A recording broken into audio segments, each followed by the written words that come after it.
Hey everyone, Melissa here, and I'm finally back with a video for you.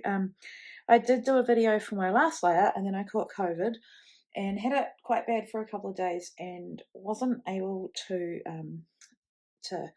basically edit my video. But I think I will still do that one. I've got the video kept. It's just been a bit crazy. We've had at least one person's had COVID in this house for the last 3 weeks. It's what you get when you have a big family and it doesn't hit everybody all at once. But I'm a lot better now. I've still got one child with it. She's fine though. She's actually bored and just can't wait to go back to school.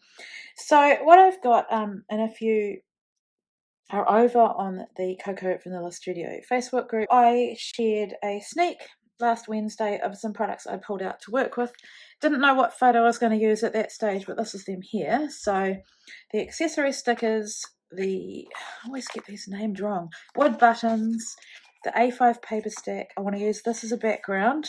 It's called Spark, and I didn't pull this, but I have pulled it now. It's called Orbit, and I love this paper, and it's really beautiful in the A5 size as well. And I have this photo of Brielle. She just randomly went and put on a whole lot of black clothes. Her hat's black, her tights are navy, and put them on and said, "I'm emo." And I was like, how do you even know what that is? How do you even know that word? But anyway, I had to take a photo because it was pretty cute.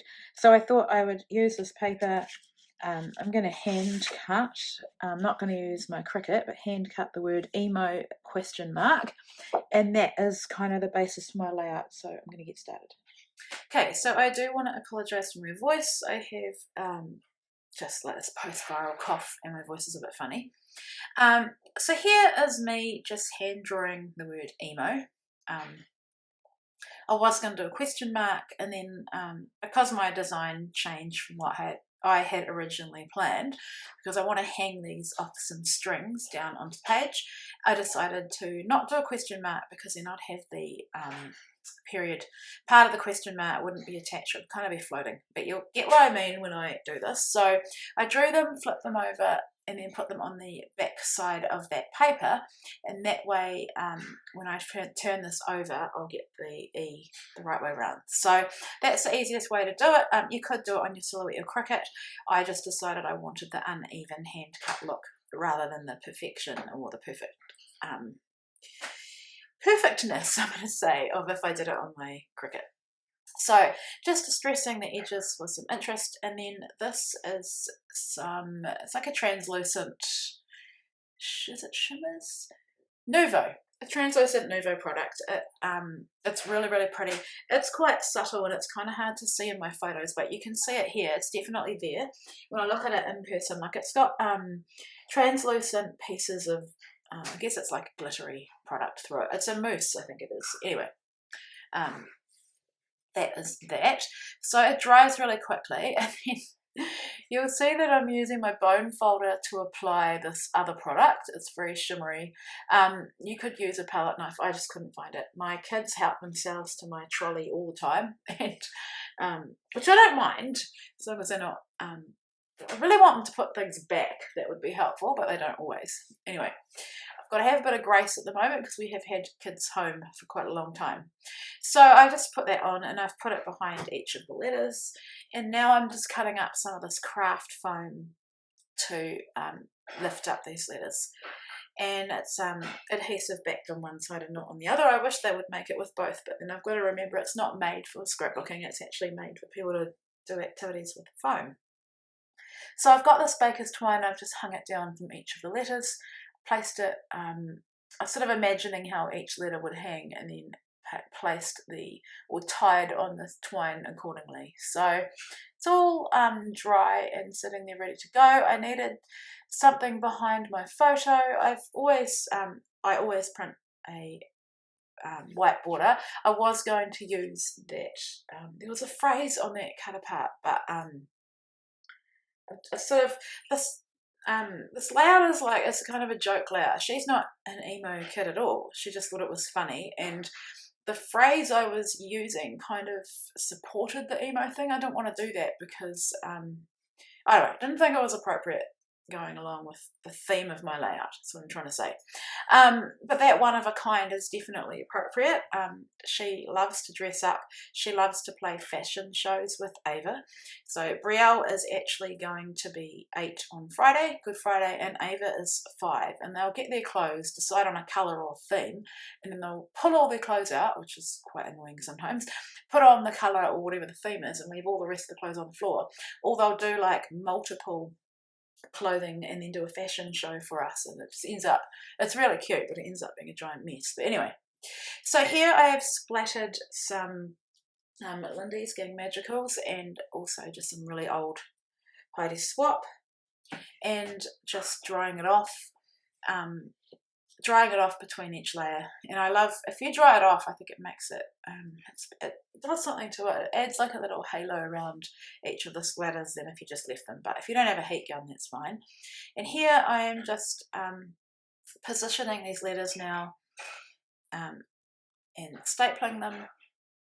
I wanted them to sort of be uneven and slightly offset, and just a real feature. And I never intended this layout to be monochromatic, but as I went along with it, and I just selected blue and black items, and it ended up looking really good. And I think that this background paper is slightly grungy and distressed, and I've kind of added to that with the monochromatic look. So just doing my usual double-sided tape and liquid adhesive too, especially because I'm putting it on top of that mixed media. If you can hear noise in the background, it's just our fire. It's quite cold here, and so I just put the fire on in the room. So if you hear a crackling, that's what that is.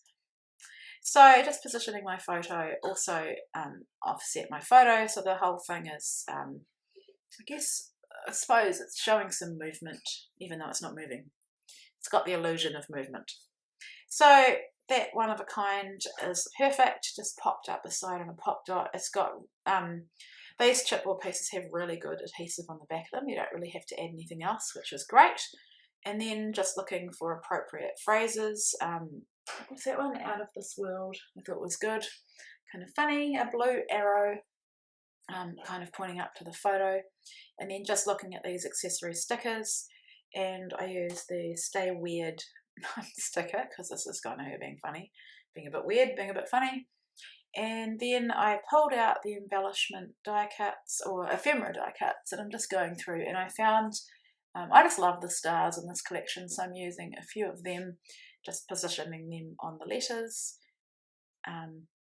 This To the Moon and Back I thought was really cute too, and just going through, so you're getting a good look at what I've gotten there. I was going to use that ticket, but then it wasn't working with the colour scheme. These larger star pieces are awesome. Yeah, they just add some subtle interest, I guess. So got everything I want from there now. Some of them you do have to punch out or press out the little bits inside, and that's fine. Just really cute. They remind me of hand-drawn stars, or how I would draw them.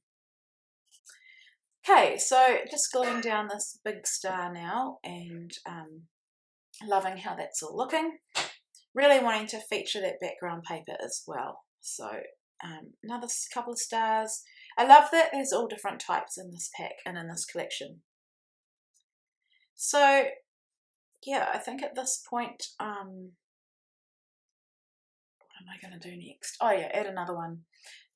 Wanted to put my journaling somewhere where there was none of that mixed media. You can slightly write on it, but it's not ideal. So I was glad I'd left this bottom corner. And just telling the story that I've already told you, really, about how funny she is. Coming out in different costumes and saying that she was emo, and us not really knowing that she even knew what that was. So I underlined it just to make it more detailed, and later on I go back in and add the date. It's because I'm using my phone to film this, and the date of the photo is on my phone. So then, of course, I absolutely love these puffy stickers. There are stars and like enamel dots that are like planets, and I just think they're so cute. And that's my final layout. So I hope you enjoyed watching this process, and I really loved making this. It's a bit of a different one for me, I suppose. I loved using kind of more masculine product for a girly layout. So yeah, thanks for watching, and you can see more on the blog. The link is below.